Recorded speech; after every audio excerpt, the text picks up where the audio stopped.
கைலாய மானசரோவர் யாத்ரா 2026 அடியார்கள் அனைவரையும் சிவம் யாத்ரா சார்பாக அன்புடன் அழைக்கிறோம். டான் பிக்சர்ஸ் தயாரிப்பில் ரவி மோகன், சிவகார்த்திகேயன், அதர்வா, ஸ்ரீலீலா நடிப்பில் பராசக்தி வெற்றி நடை போடுகிறது. தமிழரின் பாரம்பரிய திருவிழாவை கொண்டாடுவோம் புத்தாடை பொங்கலோடு. The Chennai Silks. Let the celebrations begin.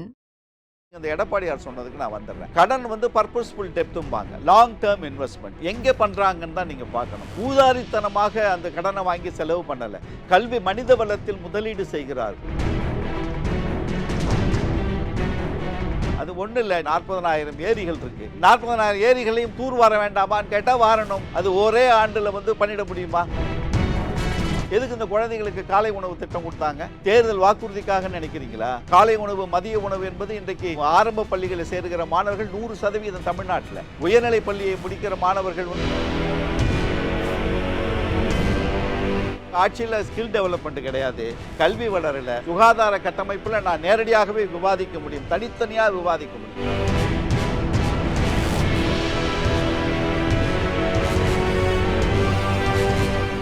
IBC Tamil நேயர்களுக்கு வணக்கம். மதிமுகவினுடைய பொதுச் செயலாளர் வைகோ அவர்கள் ஒரு நீண்ட நடைப்பயணத்தை மேற்கொண்டிருக்கிறார். 82 வயதிலும் கூட 174 கிலோமீட்டர் அவர் நடைப்பயணத்தை மேற்கொண்டிருக்கிறார். மத நல்லிணக்கம், சமூக ஒற்றுமை, குறிப்பாக போதை ஒழிப்பு ஆகியவற்றை வலியுறுத்தி இந்த நடைப்பயணத்தை அவர் மேற்கொண்டிருக்கிறார். தேர்தல் நேரங்களில் அவருடைய நடைப்பயணம் மிகப்பெரிய முக்கியத்துவம் பெறும். இந்த தேர்தலில் இந்த நடைப்பயணம் என்ன மாதிரியான தாக்கத்தை ஏற்படுத்த போகிறது, அது மட்டுமல்லாமல் மற்ற அரசியல் விவகாரங்கள் குறித்தும் நாம் பேச இருக்கிறோம். இன்று நம்முடைய சிறப்பு விருந்தினர் மதிமுகவிலிருந்து திரு காரை செல்வராஜ் அவர்கள் இணைந்திருக்கிறார். சார் வணக்கம். வணக்கம். 82 வயதிலும் ஒரு தள்ளாத நடையை பார்க்க முடிஞ்சது. அந்த பேட்டியில அவர் பேசும்போது ஒரு பெரிய எழுச்சியா இருந்துச்சு. எல்லாருமே இந்த மாதிரி அரசியல் தலைவர்கள் 82 வயசுலயும் இவ்வளோ பவர்ஃபுல்லா பேச முடியுமா அப்படின்றது இன்னைக்கு ஒரு பெரிய கேள்விக்குறியா தான் இருக்கு. அந்த வகையில இந்த நடைப்பயணம் வெற்றி பெற்றதா அமைஞ்சிருக்கா? எதை நோக்கி இது நடந்து முடிஞ்சது? நிச்சயமாக நீங்க 82 வயதில் தள்ளாத நடைன்னு சொன்னீங்க, தளராத நடைன்னு சொல்லலாம். 164 கிலோமீட்டர் தொடர்ந்து ஒரு 12 நாட்கள் 82 வயதுக்கு மேல் கடந்திருக்கிற தலைவர் நடந்திருப்பது என்பது உள்ளபடியே ஒரு 3 முக்கியமான செய்திகளை முன்னறித்து நடந்தது. ஒன்று, போதை பழக்க வழக்கங்கள் அதிகமாகி கொண்டிருக்கிறது தமிழ்நாட்டிலே, அதற்கான விழிப்புணர்வு ஒன்று. இரண்டாவது, சமத்துவ நடைப்பயணமாக சாதி மத பேதமற்ற ஒரு சமூகம் தமிழகத்தில் தொடர்ந்து நிலவ வேண்டும் என்பதற்காக ஒரு விழிப்புணர்வும். மூன்றாவதாக, தேர்தல் பிரச்சாரமும் இதனோடே சேர்த்து திமுக தலைமையிலான அணிக்கான தேர்தல் பிரச்சாரத்தையும் அந்த கூட்டத்திலே 2026 அப்பவே தேர்தல் பிரச்சாரத்தையும் இதனோடு தொடங்குகிறேன் என்று நடந்த நடை. பொதுவாகவே மறுமலர்ச்சி திமுகவை பொறுத்தவரை அரசியல் களத்தில் நீங்கள் எந்த போராட்டமாக இருந்தாலும், எந்த செய்தியாக இருந்தாலும் 3 நிலை போராட்டங்களை நாங்கள் எப்பொழுதுமே முன்னெடுப்பது உண்டு. அரசியல் ரீதியான போராட்டங்கள், ஆர்ப்பாட்டங்கள், அறப்போராட்டங்கள், உண்ணாநிலை போராட்டங்கள் என்கிற அரசியல் நிலைப்பாட்டோடு ஒரு கட்சியினுடைய அடையாளத்தோடு நடத்துவது ஒன்று. கட்சி அடையாளத்திற்கெல்லாம் அப்பாற்பட்டு விழிப்புணர்வை ஏற்படுத்துகிற நடைப்பயணங்கள் தமிழகத்திலே அது ஒரு காலத்தில் இப்போ பண்ணியிருக்கிறாங்க. இப்போ சமீபத்திலே இந்த மாதிரியான ஒரு நடைப்பயணங்களை மேற்கொண்ட தலைவர் இல்லை. ஆனால் விழிப்புணர்வு பிரச்சாரங்களை மேற்கொள்வது என்பதும், மூன்றாவதாக நீதிமன்றங்கள் படிக்கட்டுகளில் ஏறி நாம் எடுத்துக்கொள்கிற அந்த போராட்ட களத்திற்கு வெற்றியை தேடித்தருகிற இடத்திற்கு நகர்வதற்கு நீதிமன்றங்களையும் நாடுவது என்பது என்ற 3 நிலை போராட்டங்களை எப்பொழுதுமே எல்லா போராட்டங்களையும், நீங்கள் மீத்தேன் எடுத்துக்கோங்க, முல்லை பெரியார் எடுத்துக்கோங்க, நியூட்ரினோ திட்டம் எடுத்துக்கோங்க, மது ஒழிப்புக்கு எதிரான போராட்டங்கள், எல்லா போராட்டங்களுமே அதை நோக்கி தான் பயணிக்கும். அந்த நிலையில் இந்த முறை நாங்கள் கூட தடுத்தோம், வயதாயிடுச்சு, இந்த நேரத்தில் ஒரு கடுமையான சூழ்நிலைக்கு நம்ம நடைப்பயணம் மேற்கொள்ள வேண்டுமான்னு. பட் நான் நடக்கணும்னு முடிவு பண்ணிட்டேன், நடந்தே தீர்வேன் என்கிற அறிவிப்பா தான் சொல்றேன். நான் உங்களை கேட்கல. ஆமா, அது கரெக்டாக சொன்னீங்க. அந்த மாதிரி சொல்லிட்டு நடந்தார். வெற்றிகரமாக நடந்திருக்கிறார். நடந்து முடிந்ததற்கு பிறகு அவர் உடனே ஓய்வெடுக்க சென்றுவார்னு பொதுவாக எல்லாரும் நினைப்போம். கன்னியாகுமரி போய் நாகர்கோவில் போயிட்டு நேராக கலிங்கப்பட்டியில் கலிங்கப்பட்டி தன் கிராமத்து மக்களோடு பொங்கல் விழாவை கொண்டாடி கொண்டு இருக்கிறார் இன்று வரையில் கலிங்கப்பட்டியிலே. அதனால் ஒரு தளராத நோக்கம், இடையறாத உழைப்பு, மக்கள் நலனை மட்டுமே முன்னிறுத்தி அரசியல் செய்கிற இயக்கம். தேர்தல் வெற்றி தோல்விகள் என்பது எப்பொழுதுமே ஒரு நிலையற்றது. வெற்றியும் நிலையற்றது, தோல்வி என்பதும் நிலையற்றது. அந்த மாதிரி சூழ்நிலைகளிலே மக்கள் பணி என்பது நீங்கள் எந்த நிலையில் இருந்தாலும் ஒரு அரசியல் இயக்கம் மக்கள் பணிகளை முன்னெடுக்க முடியும் என்கிற ஒரு உதாரணத்தை சொல்லணும்னா அது மதிமுகவினுடைய தலைவர், எங்கள் அன்பு தலைவர் வைகோ அவர்களுடைய போராட்டக் களங்களை நீங்கள் வரிசைப்படுத்தி பார்க்கலாம். இன்னொன்று நான் பொதுவாகவே சொல்லுவேன், ஒரு அதிகாரத்தில் இருந்ததில்லை. ஒரு 62 ஆண்டு கால பொது வாழ்க்கையில் திமுகவில் இருக்கிற பொழுது ஒரு 18 ஆண்டு காலம் பாராளுமன்ற மாநிலங்களவை உறுப்பினராக இருந்ததும், அதற்கு பிறகும் ஒரு 1/4 நூற்றாண்டு காலம் அவர் நாடாளுமன்றத்திலே மாநிலங்களவையிலே பணியாற்றி இருக்கிற இந்த சூழ்நிலைகளில், எந்த பெரிய அதிகாரத்தில் இல்லாத சூழ்நிலைகளிலும் ஒரு தனி மனிதனாக தலைவர் வைகோ அவர்கள் கேட்டு பெற்றிருக்கிற, போராடி பெற்றிருக்கிற திட்டங்கள் வந்து நிறையா. நான் ஒரு 25 அவருடைய சாதனைகள் குறித்து நான் எடுத்துகிட்டு வந்திருக்கேன். பட் நம்முடைய நேருக்கு நேர் ஒரு 30 நிமிட நேர்காணலில் நம்ம எல்லாத்தையுமே சொல்லிட முடியாது, சொல்லலாம். அதற்கு போக நீங்கள் அடுத்து எடுத்தீங்கன்னா நீங்கள் ஈழப் போராட்டங்கள். ஈழப் போராட்டம் என்பது எங்களுக்கு நிறைய இடங்களிலே சமரசம் செய்ய முடியாமல் வெற்றி தோல்விகளை நிர்ணயித்திருக்கிறது. இருந்தாலும் தான் எடுத்துக்கொண்ட அந்த ஈழப் போராட்டத்திற்கான ஆதரவு என்பது உலக நாடு, தமிழகத்தில் மட்டுமில்லை உலக நாடுகளுக்கும் கொண்டு சென்று வெளியில் சொல்லக்கூடிய உதவிகள் அவர் செய்தது. அது குறிப்பாக வாஜ்பாய் அவர்கள் ஆட்சி காலத்தில் அவர் செய்த உதவிகள் என்பது சிலவற்றை சொல்ல முடியும், சிலவற்றை இன்றைக்கு வரைக்கும் வெளிப்படையாக சொல்ல முடியாத உதவிகளை எல்லாம் செய்திருக்கிற தலைவர். இதுதான் அவருடைய அரசியல் நிலைப்பாடு. இந்த நடைப்பயணம் என்பதும் சமத்துவ நடைப்பயணம் என்பதும் ஒரு முக்கியமான கூறாக அமைந்திருக்கிறது. இதில் இந்த போதைப் பொருள் எடுத்திருக்காங்க ஒரு விமர்சனத்துக்கு உள்ளானது. மது ஒழிப்பில் இருக்கிறீங்க, அந்த கூட்டணியில் இருக்கீங்கன்னு சொன்னீங்க. ஆமா, அதுதான் இப்போ மேஜர் பாயிண்ட் வந்து அதுதான். அப்போ அந்த போதை தலைக்கேறி நிறைய விஷயங்கள் வந்து இப்போ இளைஞர்கள் வந்து தவறான வழியில போறதை வந்து பார்க்க முடியுது. சமீபத்தில் ஒரு வடமாநில இளைஞரை வந்து மனசாட்சியே இல்லாமல் கொடூரமாக 3 பேர் சேர்ந்து 3 பேர் சேர்ந்து வந்து தாக்குனாங்க. அது மட்டும் இல்லாமல் குறிப்பாக வந்து இந்த ரயில்களில் வந்து இந்த மாதிரி பண்ணுறது, அதே போல் மார்க்கெட் சைடில் உட்காந்துட்டு பண்ணுறது, ரொம்ப எளிமையாக வந்து திமுக அரசில் வந்து இந்த போதைப் பொருள் கிடைக்குதோன்ற ஒரு கேள்வி. அதற்கான காரணங்களை நம்ம சொல்லணும். வெளிப்படையாக ஒரு எதிர்க்கட்சியாக இருக்கிறவங்க நேரடியாக ஒரு குற்றச்சாட்டை வைப்பாங்க. அதாவது நீங்கள் வந்து சட்டத்தின் மூலமாக கட்டுப்பாடுகளை விதித்து அதை வந்து தடை செய்வதோ அல்லது வந்து குறைப்பதோ தடுத்து நிறுத்துவதோ ஒன்று. இரண்டாவது, விழிப்புணர்வை கொண்டு செல்வது என்பது எல்லா நிலைகளிலும் அது பயன் தரக்கூடிய ஒரு போராட்டம். தமிழகத்தில் நீங்கள் வந்து டாஸ்மார்க் மது என்பது ஒரு மது, அந்த மதுங்கிறது வந்து பூரண மது விலக்கு வேண்டும் என்பதில் மாற்று கருத்தே இல்லை. அதை நோக்கி பயணம்தான் பொதுவாக தமிழகத்தில் இருக்கிற எல்லா அரசியல் கட்சிகளுடைய பயணம்தான் அது. தமிழகத்தில் கஞ்சா உட்பட போதை அப்படின்னு நீங்கள் எந்த போதைப் பொருள் எடுத்துக்கிட்டாலும் தமிழகத்திலே விளைவிக்கப்படுவதில்லை. எல்லாம் வந்து ஒரிசா, ஆந்திரா, மகாராஷ்டிரா, குஜராத் போன்ற மாநிலங்கள் வழியாக தமிழகத்துக்குள்ளே வருது. தமிழகத்துக்குள்ளே இலகுவாக வர்றதற்கான வழிகள் என்னன்னு கேட்டிங்கன்னா, சாலை வழியாக வருவது ஒன்று, கடல் வழியாக வருவது 2. அந்த நிலைகளில் வந்து நமக்கான அந்த மூமெண்ட்ஸ் ரொம்ப அதிகமாக இருக்குது. இப்போ 2 இடத்துலையும் பாதுகாப்பு வந்து இல்லை, பாதுகாப்பு நீங்கள் வந்து தமிழ்நாடு அரசு மட்டும் அந்த பாதுகாப்பை கொடுத்துட முடியாது. அதான் தமிழக முதல்வரும் ரொம்ப தெளிவாக சொல்லியிருப்பாங்க. இது வந்து ஒட்டுமொத்த இந்திய ஒன்றிய அரசாங்கம் ஒரு நிலைப்பாட்டை எடுத்து, இந்த போதைப்பொருள் இன்னொன்று சொல்லிட்டு நான் இதை சொல்கிறேன். போதைப்பொருள் சாதாரணமாக கஞ்சான்னு பேசுவீங்க, அபின் பேசுவோம், கொக்கைன் பேசுவோம். இந்த விஷயங்கள் எல்லாம் வந்திருக்கு. அதை கட்டுப்பாட்டுக்குள் கொண்டு வந்தாங்க. கடந்த ஆண்டு முதல் ஆண்டு 26,000 கிலோ கஞ்சா கொகைன் பிடிபட்டது. அடுத்த ஆண்டு 22,000 கிலோவாக குறையுது. ஆனால் போதை மாத்திரைகள் விற்பனை அதிகமாகுது, அது வடிவம் மாறுது. அதை தாண்டி இப்பொழுது என்ன வந்திருக்குன்னா, பெங்களூரில், மைசூரில், ராஜஸ்தான் போன்ற பகுதிகளில், மத்திய பிரதேசம் போன்ற பகுதிகளில் லெபார்டரியிலே உருவாக்கக்கூடிய சிந்தட்டிக் ட்ரக்ஸோட பயன்பாடு இப்போ அதிகமாகி போச்சு. இது வந்து ஒரு லேபில் வந்து போதைப் பொருளை தயார் பண்ணி கொண்டு வந்து இங்கே நம்ம நாட்டிலே தயார் பண்ணி உள்ளே கொண்டு வந்து மக்கள்கிட்ட கொண்டு போய் சேர்க்கிறது. இந்த நடவடிக்கைகள் என்பது ஒரு மாநில அரசு மட்டும் முழுமையான கட்டுப்பாடு இல்லாமல், இது ஒன்றிய அரசாங்கத்தினுடைய ஒட்டுமொத்த சட்டத்தின் மூலமாக எல்லா மாநிலங்களும், அருகில் இருக்கிற இதனால் பிரச்சனை இருக்கிற எல்லா மாநிலங்களும் ஒருங்கிணைந்து, இப்போ நீங்கள் எந்த மாநிலத்தில் வந்து உருவானாலும் சரி, இல்லை தமிழ்நாட்டிலே உருவானாலும் சரி, அது உள்ள வரத்துக்கான வழியாகட்டும், அதை வந்து ஸ்ப்ரெட் பண்றதுக்கான வழியாகட்டும், இதெல்லாம் தடுக்க வேண்டியது அஃப்கோர்ஸ் முதல்வருடைய கடமை. நிச்சயமா தமிழக அரசாங்கம் அதை தடுக்க வேண்டும். ஒன்றிய அரசு மேல நீங்க வந்து ஒன்றிய அரசு நான் அதை சொல்லல, நான் ரொம்ப தெளிவாக சொன்னேன். மாநில அரசினுடைய கட்டுப்பாடு என்பது ஒன்று உண்டு. அதுதான் நான் உங்களுக்கு சொன்னேன்.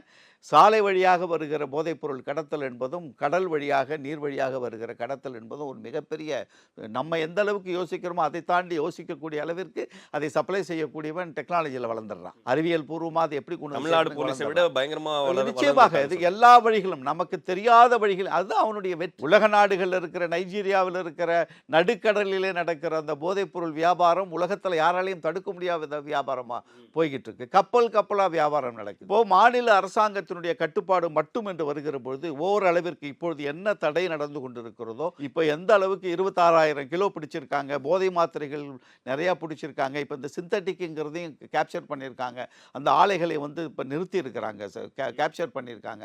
இதுகளை தான் செய்ய முடியும். ஆனால் இதை முற்றிலுமாக ஒரு 80%, அந்த 20% நீங்கள் எங்கே இருந்தாலும் ஏதோ ஒரு வழியில் வந்துடும் வச்சிங்களேன். ஒரு குறிப்பிட்ட அளவிற்கான போதைப் பொருளை கட்டுப்படுத்த வேண்டும் என்று சொன்னால் மாநில அரசுகளுடைய ஒருங்கிணைப்பு அவசியப்படுகிறது. அந்த ஒருங்கிணைப்பை ஒன்றிய அரசாங்கம் செய்ய வேண்டும்.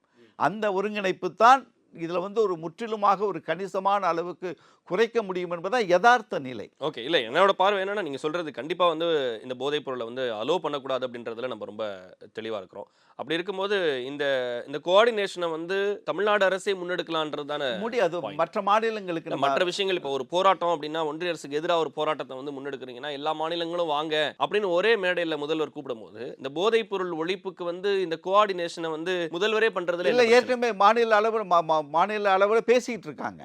இப்போ ஒரிசா கூட அவர்கள் மொழியில் பதில் சொல்லப்படும் அப்படின்றதுதான். இல்லை, ஒரிசா கூட ஆந்திரா கூட எந்தெந்த மாநிலங்களில் இருந்தெல்லாம் வருகிறதோ அந்தந்த மாநில முதல்வர்களோடு பேசுவது என்பது ஒன்று. அதை நீங்கள் நடைமுறைப்படுத்துகிற சூழ்நிலை வருகிற பொழுது ஒன்றிய அரசாங்கத்தினுடைய இறுக்கமான பிடி வர ஆரம்பிச்சுன்னு வைங்களேன். அது மாதிரி வருகிற பொழுது இன்னும் இது ரொம்ப அழுத்தமாக செய்ய முடியும். ஸ்டேட் அண்ட் சென்ட்ரல் ரெண்டு பேரும் சேர்ந்து பண்ணா நல்லா இருக்கும் அப்படின்றது தானே. கண்டிப்பாக இதுதான் மாநிலங்களை ஒருங்கிணைக்க முடியும் என்பது யதார்த்த நிலையை நான் சொல்றேன். அதனால அதுக்காக நடந்து கொண்டு சமத்துவ நடைப்பயணம் பாரதிய ஜனதா கட்சியினுடைய ஆட்சிக்கு பிறகு நடந்திருக்கிற மத கலவரங்கள் விற்பனையே செய்து இந்து ராஷ்டிரம் இதை விற்பனையே செய்யக்கூடாது என்று கிறிஸ்தவர்கள் அந்த வழிபாட்டு தலங்கள் இல்லை அவங்களுடைய அலுவலகங்களில் வைத்து கொண்டாடுவதை கூட இந்துத்துவவாதிகள் சென்று தாக்கி அதை அழிக்கக்கூடிய இடத்திற்கு இன்றைக்கு மனநிலையை கொண்டு போய் இருப்பது என்ற அந்த மனநிலை தமிழகத்திற்கு வந்துவிடக்கூடாது. இப்போ திருப்பரங்குன்றத்துக்குள்ள உள்ளே வந்திருக்கானுங்க. திருப்பரங்குன்றத்தில் என்ன அதுக்கு நீதிமன்றத்தில் இருக்கு, நம்ம விவரமாக உள்ளே போக முடியாது. இது போன்றது ஒரு சூழ்நிலை தமிழகத்தில் வரவில்லை, தமிழகத்தில் வந்துவிடக்கூடாது என்கிற ஒரு முன்னெச்சரிக்கை நடவடிக்கையாக ஒரு விழிப்புணர்வு பிரச்சாரம் ஒன்று. இரண்டாவது, கடந்த 4.5 ஆண்டுகளுக்கு மேலாக திராவிட மாடல் ஆட்சியில் செய்திருக்கிற சாதனைகள் தொடர வேண்டும். இன்னும் ஒரு 5 ஆண்டு 10 ஆண்டு காலம் இதே ஆட்சி தொடருமையானால் உலக நாடுகளோடு ஒப்பிட்டு பேசுகிற பொருளாதாரமாக இப்பொழுது நாம் வளர்ந்திருக்கிறோம். இன்னும் உலக நாடுகளோடு போட்டி போடக்கூடிய இடத்திற்கு ஒரு பொருளாதார வளர்ச்சியும் சஸ்டைனபிள் growthன்னு சொல்லுவாங்க. நிலையான வளர்ச்சிக்கான அடிப்படை கூறுகள் இருக்குது. இந்த கல்வி, சுகாதாரம், என்விரான்மெண்ட்னு மொத்தம் ஒரு 16 இருக்குது. அதில் முக்கியமாக ஒரு 5 கூறுகளில் இன்றைக்கு தமிழ்நாடு இந்தியாவிலேயே முதன்மை மாநிலமாக இருக்கிறது. இது தொடர வேண்டும். பொருளாதார வளர்ச்சி, வேலைவாய்ப்புகள் உருவாக வேண்டும் என்றால் இந்த அரசாங்கத்துக்கான கண்டினியூட்டி, ஒரு தொடர் அரசு இருப்பது என்பது அடுத்த வருஷம் அடுத்த வரப்போற எலெக்ஷன்லயும் திமுக கூட்டணி வெற்றி பெறணும். அதற்காக பிரச்சாரமாகவும் பயன்படுத்தி. சரி, அப்போ கடந்த முறை 6 சீட் ஒதுக்கப்பட்டிருந்துச்சு மதிமுகவுக்கு. இந்த ஆனால் அது இறுதியாக முடிவெடுக்கக்கூடியது அந்த பேச்சுவார்த்தையில் தான் முடிவெடுக்க முடியும். அது குறித்து இப்போ நம்ம ரொம்ப விவரமாக பேச முடியாது. கூடுதலாக கேட்க வேண்டும் என்பது எல்லோருக்கும் ஆசை இருக்கும். அந்த ஆசை எங்களுக்கும் உண்டு. அதில் மாற்று கருத்தே இல்லை. ஓகே, இடம் மட்டும் கூடுதலாக கேட்க போறீங்களா? ஆட்சியில் பங்கு, அதிகாரத்தில் பங்கு ஒரு டெஃபினேஷன் ஒன்று கொடுத்திருந்தாரு வைகோ அவர்கள். ஆனா இன்னைக்கு காங்கிரஸ் ஒரு பெரிய ரோலா எடுத்து ப்ளே பண்றாங்கன்றது பாக்குறீங்க. நிலைப்பாடு என்பது இன்னைக்கு கூட்டம் நடந்துகிட்டு இருக்குன்னு நினைக்கிறேன். ஆமா, டெல்லி போயிருக்காரு, டெல்லி எல்லாம் போயிருக்காங்க. இந்த பேச்சுவார்த்தைக்கு பிறகு அது முடிவாகும். தமிழகத்தை பொறுத்தவரை நாங்கள் ஏன் ஒரு கூட்டணி ஆட்சி அதிகாரத்தில் பங்கு வேண்டாம் என்று சொல்லுகிறோம் என்று சொன்னால், தமிழக மக்கள் முதல்ல தேர்தலுக்கு முன்பாகவே கூட்டணி ஆட்சி என்கிற வார்த்தையை ஏற்றுக்கொண்டது. 1980 ஒரு முறை நடந்து அது தோல்வியுற்றது. அதனால் அந்த மனநிலை இங்கே தமிழக மக்களுக்கு இல்லை. நிலையான ஆட்சி என்கிற ஒரு மனநிலை கொண்டவர்கள் தமிழக மக்கள், ரொம்ப அறிவுபூர்வமாக சிந்திக்கக்கூடிய வாக்காளர்கள். அப்படி இருக்கிற பொழுது அதை தேர்தலுக்கு முன்பாகவே அந்த கூட்டணி அதிகாரத்தில் பங்கு என்று வருகிற பொழுது வெற்றியை பாதிக்கும் என்பது ஒன்று. அதிமுகவோ திமுகவோ தனிப்பெரும்பான்மையாக ஆட்சி அமைக்க வேண்டும் என்று கேட்பதற்கு நான் ஏற்கனவே சொன்ன காரணம், எந்த இடத்திலும் ஒரு தமிழ்நாட்டினுடைய வளர்ச்சி என்பது இன்றைக்கு இந்தியாவிலேயே 13 துறைகளில் முதன்மை மாநிலமாக இருக்கிறது. பொருளாதாரத்தில் இரட்டை இலக்க வளர்ச்சி. வேலை வாய்ப்பில் பார்த்தீங்கன்னு சொன்னால் எம்ப்ளாயீஸ் ப்ராவிடென்ட் ஃபண்ட் ஆர்கனைசேஷன் அவங்க கொடுத்துருக்கிற புள்ளி விவரத்தை சொல்கிறேன். 52 லட்சம் பேர் இதுவரைக்கும் வேலைவாய்ப்பை திமுக அரசாங்கம் உருவாக்கி இருக்கிறது. ஆண்டுக்கு 10 லட்சம் வேலைவாய்ப்பை தருவோன்னு சொன்னாங்க. 12.4 லட்சம் வேலைவாய்ப்பை உருவாக்கி இருக்கிறார்கள். இதே அதிமுக ஆட்சி காலத்தில் 5 லட்சம் வேலைவாய்ப்பு மட்டும்தான் உருவானது. இப்போ அது 52 லட்சமாக உயர்ந்திருக்கிறது. அதற்கான திட்டங்கள், அதற்கான மனிதவள மேம்பாடு, ஸ்கில் டெவலப்மெண்ட், சுகாதாரமுள்ள சமூகமாக இளைஞர்களை உருவாக்க வேண்டும் என்கிற நீங்கள் ஒன்றிய அரசில் நடந்த விஷயங்கள்லேயே எவ்வளோ பஞ்சாயத்து வந்திருக்கு. இல்லை அவர் சரியில்லை, அவர் கொஞ்சம் பார்த்துங்க, கொஞ்சம் சரியாக இருக்க சொல்லுங்கம்பாங்க. இப்போ திமுக என்ன நினைக்கிறதோ அதை 100% நிறைவேற்றக்கூடிய இடத்துல அவங்க இருக்க மாட்டாங்க. இவர்கள் எதிர்பார்க்கிற அளவுக்கு அவங்களுடைய நடைமுறைகள் இல்லாமல் போகலாம். அது போன்றதொரு தடைகள் கூட ஏற்படக்கூடாது என்கிற நிலையில்தான் நாங்கள் இருந்து யோசிக்கிறோமே தவிர வேற ஒன்றும் அதில் ஒன்றும் அடிப்படையாக வேற ஒன்றும் செய்திகள் இல்லை. இந்த நேரத்தில் வந்து எடப்பாடி பழனிசாமி வந்து இப்போ நம்ம பேசிக்கிட்டு இருக்கிற இதே நேரத்தில் வந்து ஒரு அறிவிப்பு வெளியிட்டாரு. நீங்கள் பொருளாதாரம் பற்றி நிறைய விஷயங்கள் பேசுகிற ஆள், எங்களை விட 2 மடங்கு கடன் வாங்கிட்டாங்க அப்படின்னு சொல்லி ஒரு ஸ்டேட்மெண்ட் வந்து கொடுக்குறாரு. இந்த திமுக ஆட்சியில் கடந்த 2021லேருந்து 26க்குள்ள 2 மடங்கு கடன் வந்து வாங்கியிருக்கிறாங்க அப்படின்னு சொல்லிட்டு இப்போ அவர் என்ன அறிவிக்கிறாரு, மாதம் 2000 ரூபாய் பெண்களுக்கு, இப்போ 1000 ரூபாய் திட்டம் வந்து ஒரு சக்ஸஸ்ஃபுல் திட்டமாக திமுக சைட்லேருந்து பார்க்குறாங்க. பல பெண்களுக்கு வந்து ஒரு உதவித்தொகையாக தான் அது போயிட்டுருக்கு. இப்போ இவர் 2000 கொடுக்குறேன் அப்படின்னு சொல்கிறது வந்து ஏற்கனவே அவங்க என்ன சொல்கிறாங்கன்னா, இந்த திட்டங்கள் வந்து மற்ற மாநிலங்களில் வந்து எங்களை பார்த்து வந்து அதிகப்படுத்திட்டாங்க அப்படின்னு திமுக சொல்லிட்டு இருக்காங்க. ஏன்னால் அவர் எடுத்து வைக்கிற செய்திகளுக்கு பின்னால் இருக்கிற பொருளாதார விடயங்கள் குறித்தான பார்வை அவருக்கு இல்லை என்பதை நான் எப்பொழுதுமே உணர்ந்து கொள்வேன். தேர்தல் நேரத்தில் இந்த மாதிரி தான். நீங்கள் இதில் முக்கியமாக ஒரே ஒரு செய்தியை சொல்லிடுறேன். சமீபத்தில் வந்திருக்கிற ஆய்வுகளின் அடிப்படையில் கடந்த 2016லேருந்து 26 வரைக்கும் கொடுத்த தேர்தல் வாக்குறுதிகளில், இப்போ 505 கொடுத்தாங்க திமுக, 364 நிறைவேற்றியிருக்கோம், மிச்சது 40 பைப்லைனில் இருக்குது, ஒரு 65 ஒன்றிய அரசாங்கத்தினுடைய சிக்னலுக்காக காத்துக்கிட்டு இருக்கோம்லாம் சொல்கிறாங்க இல்லையா. இதே அதிமுக ஆட்சி காலத்தில் என்ன பண்ணாங்கன்னா, அவர்களுடைய 45% தேர்தல் வாக்குறுதிகளை மட்டுமே அதிமுக நிறைவேற்றி இருக்கிறது. திமுக ஆட்சி காலத்தில் அந்த 364 நீங்கள் எடுத்துக்கிட்டாலே 72% வாக்குறுதிகளை திமுக நிறைவேற்றி இருக்கிறது. வெளிப்படையாக டாக்குமெண்ட் எவிடன்ஸோடு கொடுக்க முடியும். அதனால் தேர்தல் வாக்குறுதிகளை நிறைவேற்றியதிலே நீங்கள் 45%, திமுக அரசாங்கம் 72 தாண்டி இப்பொழுது 80க்கு மேல் தொட முடியும் என்கிற ஒரு தொலைநோக்கு பார்வையோடு செயல்படுத்திக்கிட்டு இருக்காங்க. இப்போ திட்டங்கள் வந்திருக்கு. இப்போ இந்த ஓய்வு என்பதை நான் எல்லா ஆட்சியிலையும் ஒப்பிட்டு பார்த்தீங்கன்னு சொன்னால் தேர்தல் நேரத்தில் எல்லா போராட்டங்களும் நடக்கும். கடைசி நேரத்தில் எல்லா ஆட்சியிலையும் விவசாயிகள் போராட்டம், ஆசிரியர்கள் போராட்டம் இருந்து, ஓய்வூதிய போராட்டம் என்பது 23 ஆண்டு கால போராட்டம். உங்கள் ஆட்சியில் கொடுக்கல, இன்னொரு ஆட்சியில் கொடுத்துருக்குறாங்க. அது விவாத பொருளாக்க வேண்டியது ஆசிரியர்கள், நீங்கள் இல்லை. நீங்கள் உங்கள் ஆட்சியில் கொடுத்தோம், எங்கள் ஆட்சியில் கொடுத்ததை நீங்கள் ஒழுங்காக கொடுக்கல, நாங்கள் கொடுத்த மாதிரி கொடுக்கலன்னு கேள்வி கேட்கிற இடத்தில் இருந்தால் நீங்கள் அதை கேள்வி கேட்கலாம். இல்லைனா என்ன கேட்கணும், ஆசிரியர்கள் அதை ஏற்றுக்கொள்ளணும், ஆசிரியர்கள் அதை ஒப்புக்கொள்கிறார்கள் என்பது மட்டும்தான் பேசப்பட வேண்டுமே தவிர எடப்பாடி அவர்களுடைய சிந்தனையும் பார்வையும் இதில் தேவைப்படும் என்று நான் நினைக்கிறேன். அப்போ வெற்றி என்பது இன்றைக்கு சாத்தியப்படுத்தி இருப்பது அந்த 1000 ரூபாய் என்பதும், பெண்களுக்கான அந்த இலவச பயணம் என்பதும், இந்த மாணவிகளுக்கு, ஆண்களுக்கும் இலவச பயணம் அதெல்லாம் கொடுப்பார். அது இப்போ அந்த போக்குவரத்து துறை நிலை என்னங்கிறத இதே தானே அவர் சொன்னார் கடந்த முறை. திமுக அரசாங்க நிதிநிலை என்ன நிதிநிலையில் தேர்ந்தெடுந்தீங்க?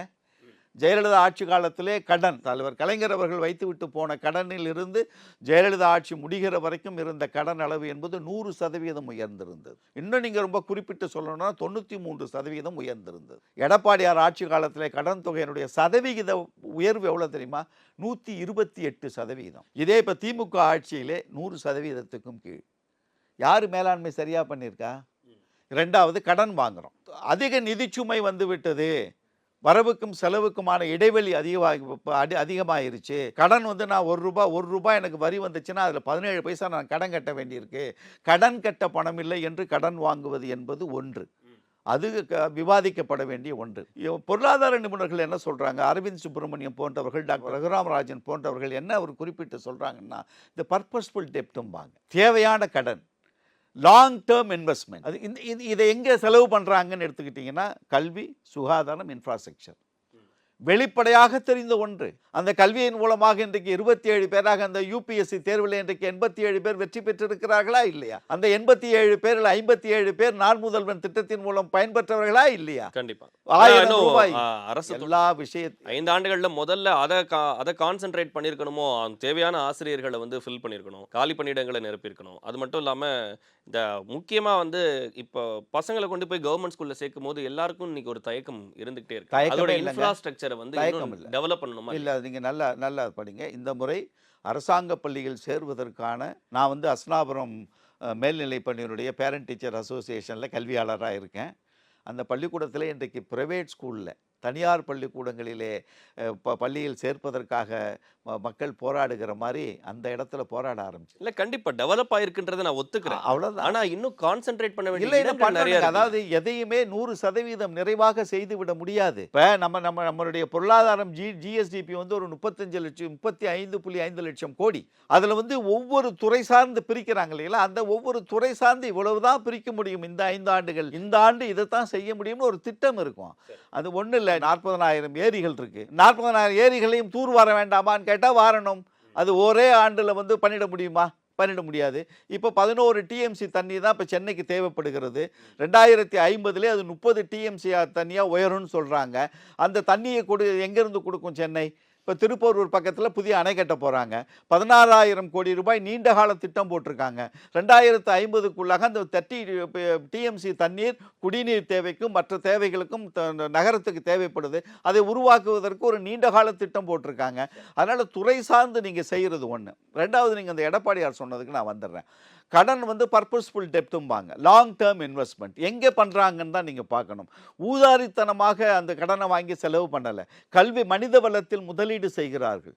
அந்த மனிதவள முதலீடு என்பது சிறப்பாக முன்னேற வேண்டும் என்று சொன்னால் சுகாதார கட்டமைப்பு அதிகமாக இருக்க வேண்டும். எதுக்கு இந்த குழந்தைகளுக்கு காலை உணவு திட்டம் கொடுத்தாங்க?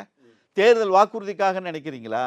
காலை உணவு, மதிய உணவு என்பது இன்றைக்கு ஆரம்ப பள்ளிகளில் சேருகிற மாணவர்கள் 100% தமிழ்நாட்டில், உயர்நிலை பள்ளியை முடிக்கிற மாணவர்கள் வந்து 80% தமிழ்நாட்டில். இந்தியாவில் எந்த மாநிலத்திலும் இல்லை. இன்றைக்கு வந்து கல்வி அறிவு வந்து இன்றைக்கி 90% நெருங்கி கொண்டு இருக்கிறோம். அதற்கான இன்வெஸ்ட்மெண்ட் தேவை. அது long term profit, long term investment profit. அது அப்படி தான் அதை எடுத்துக்கணுமே தவிர இவர் சொல்கிற மாதிரி நீங்கள் சதவீதத்தில் பார்த்தாலும் 26% தாண்டலை.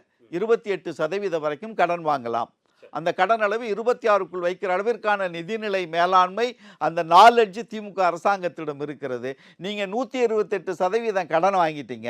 உங்கள் ஆட்சியில் ஸ்கில் டெவலப்மெண்ட் கிடையாது, கல்வி வளரலை, சுகாதார கட்டமைப்பில் நான் நேரடியாகவே விவாதிக்க முடியும், தனித்தனியாக விவாதிக்க முடியும். கடந்த 10 ஆண்டு ஜெயலலிதா ஆட்சியும் இந்த 5 ஆண்டுகளில் திமுகவினுடைய ஒவ்வொரு துறை சார்ந்து என்னால் பேச முடியும். பெரிய வளர்ச்சி இல்லாமல் நீங்கள் ஒரு இண்டஸ்ட்ரி டெவலப்ஷன் என்ன பண்ணீங்க?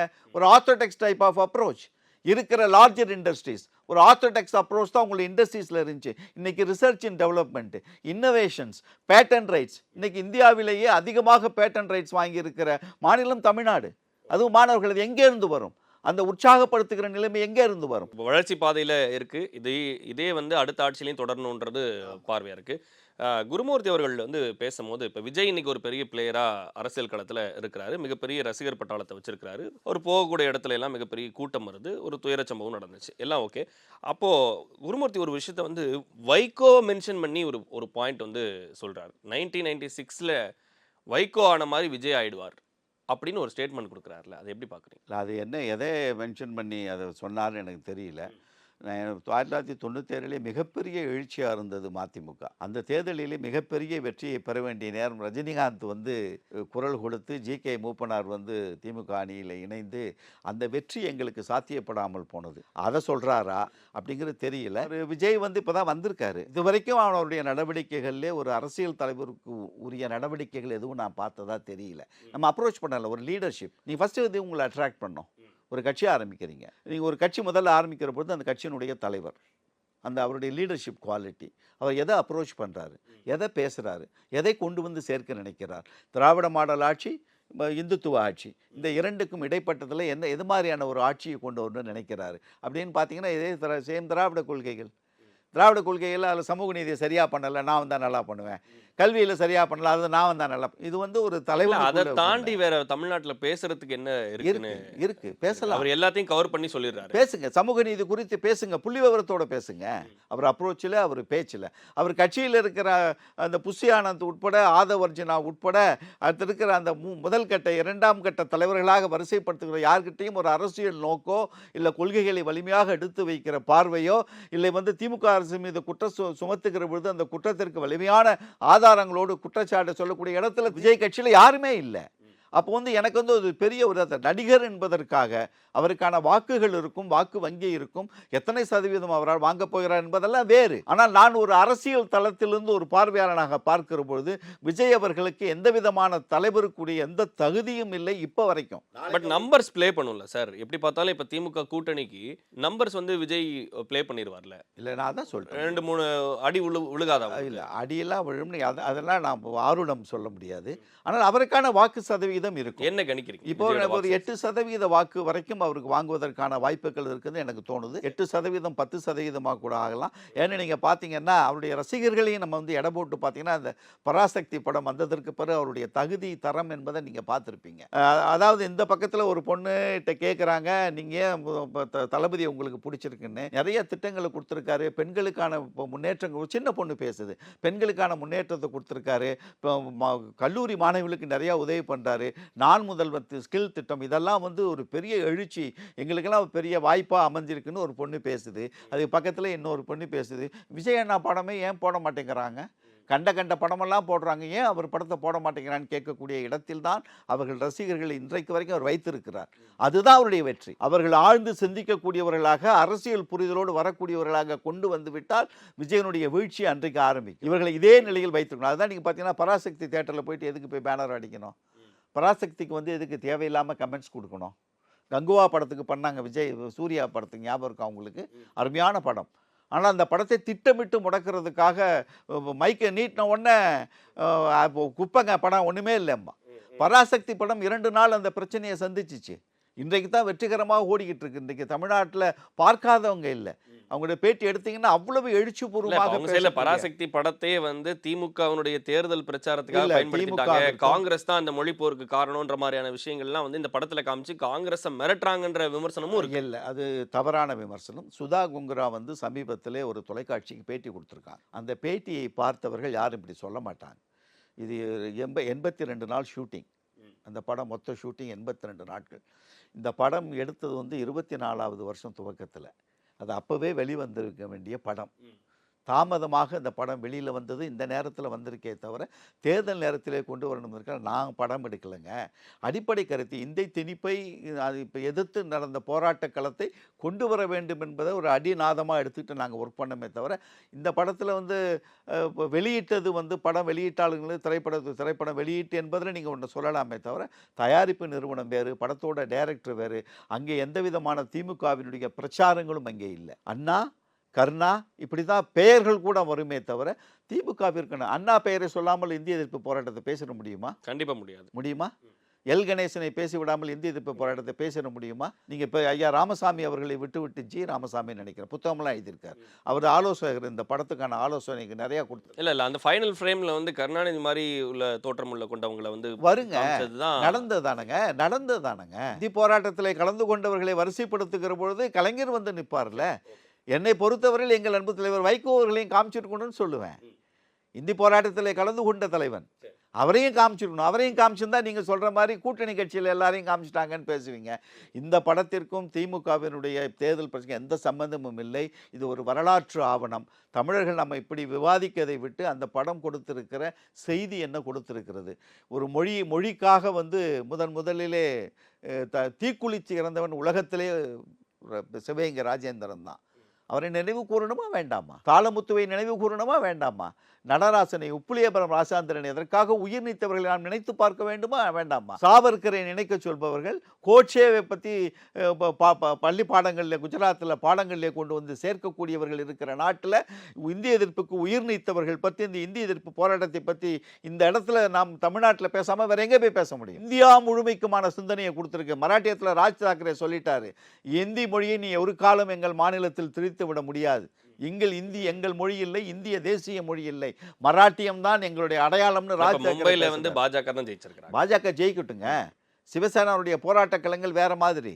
நீங்க இந்த திணிப்பை கொண்டு போய் ஆட்சியில் அதிகாரத்தில் இருக்கீங்கன்னா இங்கே போய் நீங்கள் ஒன்றும் செஞ்சிட முடியாது. சிவசேனாவுடைய போராட்ட களங்களை நீங்கள் பார்த்துருப்பீங்க, அது வேற மாதிரி இருக்கும் போராட்ட களம். வெஸ்ட் பெங்காலில் அது மாதிரி பேசுகிறாங்க, தெலுங்கானாவில் பேசுகிறாங்க, கர்நாடகாவில் பேசுகிறாங்க.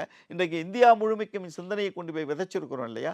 ஏன்னா பன்முகத்தன்மை காப்பாற்றப்பட வேண்டும் என்கிற ஒரு சிந்தனை. ஓகே, இந்த தேர்தலில் மதிமுக வெற்றி எப்படி இருக்கும்? சிறப்பான. நடுவில் மல்லை சத்யா வெளியே வந்துட்டாரு, அதோட இம்பாக்ட்லாம் என்ன இருக்கும்? அதை வந்து நான் ரொம்ப மல்லை சத்யா விட்டுருங்க, விரும்பல, முடிஞ்சு போச்சு. மதிமுகவுடைய வெற்றி திமுக மல்லை சத்யா பத்தி இப்போ சமீபத்தில் எங்கேயாவது ஏதாவது கேள்விப்பட்டீங்களா? அவ்வளோதான், முடிஞ்சு போச்சு. அது ஆரம்ப கட்டத்திலே ஒரு தலைவனை வந்து ரொம்ப தாழ்த்தி பேசி தான் வளருவதற்காக பயன்படுத்துனது. அதற்கு பிறகு நீ வளரணும்ல. அவங்க ஏதோ பண்ணிட்டு இருக்காங்க, அவ்வளோதான். அதெல்லாம் அது ஒரு ஃபோர்ஸுன்னோ அது வந்து ஒரு இழப்புன்னோ அதெல்லாம் மறந்துடுங்க. அந்த சப்ஜெக்டுக்குள்ளெல்லாம் வர வேண்டாம். ரெண்டாவது, நீங்கள் அந்த குருமூர்த்தி பேசினதை நீங்கள் கேட்டீங்க. அதே கூட்டத்தில் சமீபத்தில் நான் ஒரு காணொலியும் பார்த்தேன். நாம் தமிழர் கட்சியினுடைய இடும்பாவனம் கார்த்திக் ஒரு பேட்டி கொடுத்திருந்தார். சீமானையும் பாராட்டி பேசியிருக்கிறார். எங்கள் சீமான் வந்து நாங்கள் பாராட்டி பேசணுமா, அவர் பேசினாரா? குருமூர்த்தி தானே பேசினார். அதற்கும் எங்களுக்கும் என்ன சம்பந்தம்? சீமான் பாராட்டி பேசினால்தானே நீங்கள் எங்களை வந்து நீங்கள் ஆர்எஸ்எஸ்னுடைய கைத்தடிகள்னு சொல்ல முடியும். அந்த இடத்துல திருச்சி வேலுச்சாமி வந்து உட்கார்ந்திருந்தவர் அப்படி சொல்லுவீர்களான்னு கேட்டார். திருச்சி வேலுச்சாமி காங்கிரஸில் இருந்தாலும் அவருடைய பழக்கம் அன்றிலிருந்து இன்றைக்கு வரைக்கும் பழைய பஞ்சாங்கம் வாசிக்கக்கூடியவர். காங்கிரஸ் பேரியக்கத்தில் என்ன நிலையில் போகிறார்களோ அதற்கு எதிர்நிலையில் பேசக்கூடியவர். அவர் அந்த இடத்துல கூப்பிட்டு உட்கார வைக்கிறது பாஜகவினுடைய நோக்கம். கொண்டு போய் உட்கார வச்சிருக்காங்க. காங்கிரஸ்லேருந்து ஒரு ஆளை கொண்டு உட்கார வச்சிருக்காங்க. சீமான் புகழ்ந்து பேசினாரான்னு அவர் கேட்குறாரு அந்த வீடியோவில். பார்ப்பனர்கள் கையில் கொண்டு போய் அந்த கடப்பாறையை கொடுத்துட்டாரு. அந்த பார்ப்பனர்கள் வந்து இந்த கடப்பாறை எடுத்துக்கொண்டு திராவிட கட்டிடத்தை இடிப்போம் என்று பேசுகிறார்ல சீமானு. அந்த காரியத்தை குருமூர்த்தி கையில் எடுத்திருக்காரு. அவரை பேசுவதற்கு வாய்ப்பு கொடுத்தது பின்னாடி இருந்து இயக்குறது இல்லை, சீமான் தான் இப்போ பாஜக ஆர்எஸ்எஸ் இயக்குறாரு. அந்த இடத்துக்கு 15 வருஷ காலம் அனுபவம் இருக்கு இல்லைங்களா? அதுக்கு என்ன நான் காரணம் சொல்லிடுறேங்க. ஆரம்பத்தில் திராவிடம் பேசினார், அதுக்கு பிறகு தமிழ் தேசியம் பேசினார், இப்போ என்ன இந்து தேசியம் பேசிட்டு இருக்காரு. ஆர்எஸ்எஸ் கூட்டத்தில் போய் என்ன பேசினார்? ஆர்எஸ்எஸ் கூட்டத்தில் நான் ஏற்கனவே ஒரு இடத்துல நான் பதிவு பண்ணியிருக்கேன், மீண்டும் பதிவு செய்கிறேன். திராவிடம் குறித்து அவர் பேச முடியாதுங்க. திராவிட இயக்கம் என்பது ஒரு சித்தாந்தம், ஒரு வலிமையான தத்துவம். அந்த தத்துவம் தோல்வி அடையலைங்க. இன்றைக்கு இந்தியாவினுடைய முதன்மை மாநிலம் என்கிற இடத்திற்கு நகர்த்தி இருப்பது திராவிட இயக்கத்தினுடைய சமூக நீதி, சமத்துவம், பெண் உரிமை, கல்வி. இது கொண்டு போய் நம்மளை நிறுத்தி இருக்குது. அதில் தோல்வி இல்லை. அதை வந்து வெளிக்காட்ட முடியாதவர்கள் தனி மனித தாக்குதலுக்குள்ளே போகிறாங்க. யாரை தாக்கணும்? தந்தை பெரியாரை தாக்குவதுக்கு போகிறாங்க. தந்தை பெரியாரை எதுக்கு தாக்கணும்னு கேட்டிங்கன்னா, திராவிடத்திலேருந்து விலகி நிற்கணும், அப்போ தான் நமக்கு தமிழ் தேசியம் பேச முடியும்னு நினைக்கிறாங்க. தமிழ் தேசியம் பேச முடியல. இன்றைக்கி வந்து உலகத்தில் இருக்கிற எல்லா நாடுகளையும் மணிமேகலையும் சிலப்பதிகாரத்தையும் 25 உலக மொழிகளில் மொழிபெயர்க்குது. ஒரு 1000 தமிழகத்தில் முக்கியமான ஆய்வு கட்டுரைகள் உலகத்தில் இருக்கிற பல நாடுகளில் மொழிகளில் மொழிபெயர்த்து அந்த ஆய்வறிஞர் கையில் கொடுக்குறாங்க. நீங்கள் கீழடியை கொண்டு வந்து நம்மளுடைய பாரம்பரியத்தை, கலாச்சாரத்தை, பண்பாட்டை தொல்லியல் தரவுகளோடு மரபணு ஆராய்ச்சியோடு நிரூபித்திருக்கிறோம். இரும்பு காலமே தமிழகத்திலிருந்து தான் துவங்கியது, இங்கேருந்து தான் வரலாறு எழுதப்பட வேண்டும் என்று சொல்லி இருக்கிறோம். அந்த கீழடி ஆய்வை நிறுத்தி இருக்கிறது. அந்த ஆய்வை வெளியிடாமல் வச்சு கேள்வி கேட்டுட்டு இருக்கிற பாரதிய ஜனதா கட்சியை பார்த்து கேட்கறதுக்கு வக்கற்றவர்கள் இன்னைக்கு எவ்வளவு பண்ணிட்டு இருக்காருங்க. இன்றைக்கி ஒரு புத்தகம் நீங்கள் எழுதுனீங்க, 33 துறைகளில் நீங்கள் புத்தகம் எழுதுனீங்கன்னா 50% பிரிண்டிங் சார்ஜ் அரசாங்கம் கொடுக்குது. தமிழ் ஆசிரியர்களுக்கு அவ்வளோ கொடுக்குறாங்க. தமிழை வளர்ப்பதற்கு. ரெண்டாவது ரொம்ப முக்கியமானது, அதிமுக ஆட்சி காலத்தில் ஓபிஎஸ் இருந்த டைமில் என்ன பண்ணார்? தமிழ் தேர்வில் நீங்கள் தேர்ச்சி அடைங்கிற அவசியம் இல்லை, அரசாங்க வேலைக்குன்னு சட்டம் போட்டாரா இல்லையா? அதை நீக்கிவிட்டு இன்னைக்கு தமிழில் தேர்வில் வெற்றியடைந்தால் மட்டும்தான் தமிழகத்தில் அரசு பணிகளில் சேர முடியும் கொண்டு வந்திருக்கிறது. இதை விட என்ன ஒரு பெரிய தமிழ் தேசியம் உங்களுக்கு வேணும்? என்ன வேணும் உங்களுக்கு? நம்மளுடைய தொன்மை வரலாற்றை கொண்டு வந்து சேர்த்துருக்கிறோம். அங்கே பேச முடியல வரனால 2 இடத்துல லாக் ஆகிட்டாரு. அப்போ நமக்கு என்ன வாய்ப்பு? வாக்கு வங்கி அரசியல். பிராமணர்கள் வாக்கு பாஜகவுக்கு போகும், பாஜகவுக்கு போகலன்னா அதிமுகவுக்கு போகும். இப்போ அதிமுகவுக்கு போகக்கூடிய அந்த பார்ப்பன வாக்குகளை தனக்கு திருப்புவதற்காக கொண்டு போய் பெரியாரையும் பாரதியும் ஒப்பிட்டு பேசினார். நான் வெளிப்படையாக சொல்கிறேன், பாரதி தமிழ்நாட்டிற்கு தமிழ்நாடு பெயர் என்று பெயர் வைக்க வேண்டும் என்று குறிப்பிட்டு எந்த கவிதையும் எழுதவில்லை. ஆனால் நாங்கள் பாரதியை ஒரு காலம் நாங்கள் திராவிட இயக்கத்தை சார்ந்தவர்கள் கொச்சைப்படுத்தியதில்லை. அவருடைய தவறுகள் ஒரு பக்கம் இருக்கு. அவர் வேதாந்தம் வேதத்தின் பின் செல்பவர், அவர் ஒரு சனாதனவாதி, இதெல்லாம் தெரியும். அது அல்ல நமக்கு அந்த எடுத்து வைக்க வேண்டியது. சுதந்திர போராட்டத்திற்காக தமிழ்நாடு, தமிழுடைய பெருமை, தமிழுடைய வரலாற்று பெருமைகள் அவர் சொன்னதைத்தான் நம்ம பெருமைப்படுத்தி பேசியிருக்கோம். நீ அங்கே கொண்டு போய் பாரதியை சிறுமைப்படுத்துறீங்க. பாரதி அதை பற்றி பேசினதே இல்லை. அதை பற்றி பேசியவன் முதல்ல பாரதிதாசன். அரசியல் ரீதியாக, சமூக ரீதியாக தன்னுடைய எழுத்துக்களிலே மദ്രാஸ் மாகாணத்தை தமிழ்நாடு என்று மாற்ற வேண்டும் என்று படைத்த கவிஞன் பாரதிதாசன். அந்த பாரதிதாசன் அங்கே பேசாம போய் தமிழ்நாடுன்னு கேட்டது பாரதியார் தான். விவரிங்க கேட்டார். இதெல்லாம் புரியாம, அதாவது திராவிட இயக்கத்தினுடைய வெற்றியை தடுக்க முடியாது. அப்ப தனி மனித தாக்குதலுக்குள் போனோம். யாரை தாக்கினால் நீங்க பேசப்படுவீர்கள்? யார் இடத்துல? RSS இடத்துல. யாரை பற்றி பேசினால் கைதட்டல் கிடைக்குமோ, யாரை பற்றி பேசினால் அங்கே இருக்கிற மக்கள் எல்லாம் ஆர்ப்பரித்து எழுவார்களோ, அங்கே கொண்டு போய் பாரதியும் பெரியாரையும் கம்பேர் பண்ணி பேசுறதுக்கான என்ன உங்களுக்கு எங்க இருந்து வந்தது? வாக்கு வங்கி அரசியல். மக்கள் என்ன முடிவெடுக்கிறாங்க இந்த தேர்தல் அப்படின்றத பார்க்கலாம். நிகழ்ச்சியில் இணைந்து உங்களுடைய கருத்துக்களை பகிர்ந்தமைக்கு நன்றி சார். மிக்க நன்றி. திருக்கைலாய மானசரோவர் யாத்ரா 2026 அடியார்கள் அனைவரையும் சிவம் யாத்ரா சார்பாக அன்புடன் அழைக்கிறோம். டான் பிக்சர்ஸ் தயாரிப்பில் ரவி மோகன், சிவகார்த்திகேயன், அதர்வா, ஸ்ரீலீலா நடிப்பில் பராசக்தி வெற்றி நடை போடுகிறது. தமிழரின் பாரம்பரிய திருவிழாவை கொண்டாடுவோம் புத்தாடை பொங்கலோடு. The Chennai Silks. Let the celebrations begin.